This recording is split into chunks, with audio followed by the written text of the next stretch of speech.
Welcome to Simply Talking Aviation with Leo and Charlie. Welcome back, everyone. I hope you had a great week. And I want to ask you, Charlie, what you've been up to this week. Nothing much, really. Okay, I didn't do much aviation related either, but I saw on Friday an A400M flying over me. That was quite cool. This week was also quite week in the world of commercial aviation. Despite it being a quiet week, we still have these 4 interesting topics. I'll start with Conda A320neo deliveries. I'll continue to talk about Etihad's new Airbus A380 route. My third topic will be a short-lived Asiana route on the A380. And finally, I'm talking about Indigo's Airbus A350 order. So let's start with your first topic, Charlie. For my first topic of the podcast, I'll talk about the Conda A320neo deliveries. The German airline ordered 13 A320neos in July, as well as 28 A321neos, which is set to replace its 757 fleet.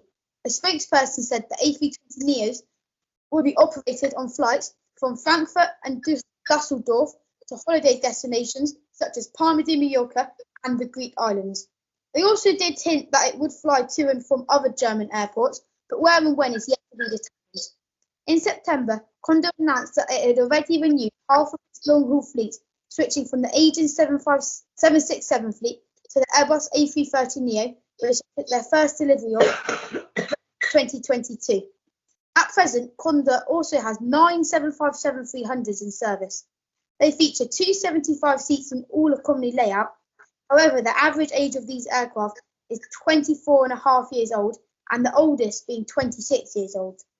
The first delivery to Conda is expected later this month to be registered as DANCZ as an A320neo. What are your thoughts on an A320neo Conda, Leo? That's very exciting for the airline, and actually I did talk to a Conda flight attendant and I saw the last Boeing 767 from Conda departing Frankfurt.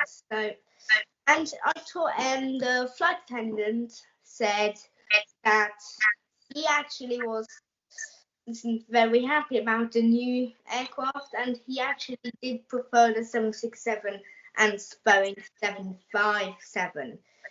Now I'm going to talk about Etihad, because starting in November, Etihad Airways will start daily A380 flights to Paris starting in November this year.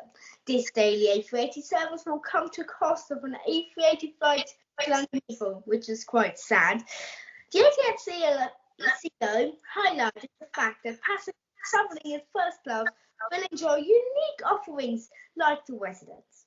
Business travellers will enjoy connectivity on luxury on the A380 connecting to Abu Dhabi's economy and culture. The A380 will resume the Charles de Gaulle Abu Dhabi service on November 1st. This will be the type's third destination, and I think that Etihad A380 pilots will be happy about the new destination, even though I know that Etihad's A380 pilots are also A350 type rated. The Etihad CEO stated as well, as a city celebrated for its style and ambience, Paris is the perfect destination for our iconic Airbus A380 aircraft. This enhancement reflects our commitment to delivering award-winning comfort and service across all cabins. Charlie, for the question for you. Which airport is the best and the worst hub airport in Europe, in your opinion? The worst is definitely Istanbul Sabiha Gökçen. When I was transiting through there with Pegasus flight to Bahrain, the queues for security were miles long, and the best is probably Heathrow. I've never had many issues with Heathrow. What about you? Yeah, I would agree with Heathrow. You flew Pegasus to Bahrain. I'm sorry for you. I would have flown Gulf direct from Heathrow. But yeah, I would agree on Heathrow. Actually, I'd never really big problems there. I mean, Frankfurt and Paris Charles de Gaulle are terrible. Frankfurt is a mess at immigration and at baggage drop. And Charles de Gaulle is like is always a mess. So let's continue with your next topic, Charlie. That is very exciting. And for the third topic, I'll discuss with you another exciting A350 route. This one is with Asiana Airlines from Seoul Incheon to Barcelona, temporarily replacing the A350-900 for a limited time, only between the 15th and the 21st of September 2024. Asiana, however, are not the only airline flying the Super Jumbo to Barcelona. Emirates also operate a 6-hour, 30-minute flight daily from Dubai. Asiana Airlines flew the A380 to Barcelona up until February 2020, when it suspended flights due to the COVID pandemic.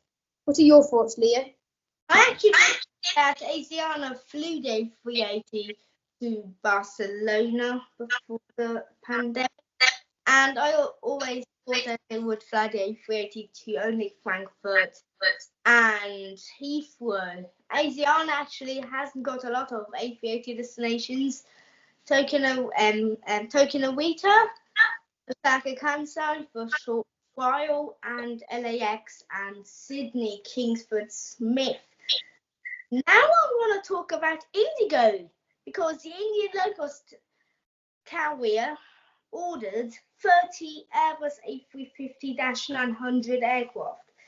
So the airline has the option for up to 70 Airbus A350 aircraft, so they could have 100 A350s on order. Indigo is confirming its loyalty to Airbus with this order. Indigo is the largest airline in India with more than 60% of the domestic market share. Indigo's A350-900s will be powered by the Rolls-Royce Trent XWB engine. Peter Elbers, the CEO of Indigo, stated, "Today's historic moment marks a new chapter for Indigo and will further shape the future of the airline and for Indian aviation at the same time. For Indigo, after successfully pioneering the Indian skies with an unprecedented journey, its fleet of 30 Airbus A350-900 aircraft will allow Indigo to embark on its next phase of becoming one of the leading global aviation players. At Indigo, we take pride in being India's preferred airline and for offering connectivity to our customers in and with India. This reaffirms Indigo's belief in and commitment to the growth of India and in our strategic partnership with Airbus." The airline is still deciding on the configuration of its A350s. Delivery should start in 2027, so in 3 years' time. And now let's get into Q&A. So Expert from YouTube asks, "Hi guys, thanks for your podcast. Can you give me some practical information about plane spotting at London Heathrow, like cool locations depending on wind situation, etc.?" So I think the Murphy Avenue is also a great spotting point, but I actually do think the Murphy Avenue is a bit overrated because you can't really see the landing and it's not that great. What's, in your opinion, the best spotting point at Heathrow, Charlie? Well, it's obviously Renaissance Heathrow.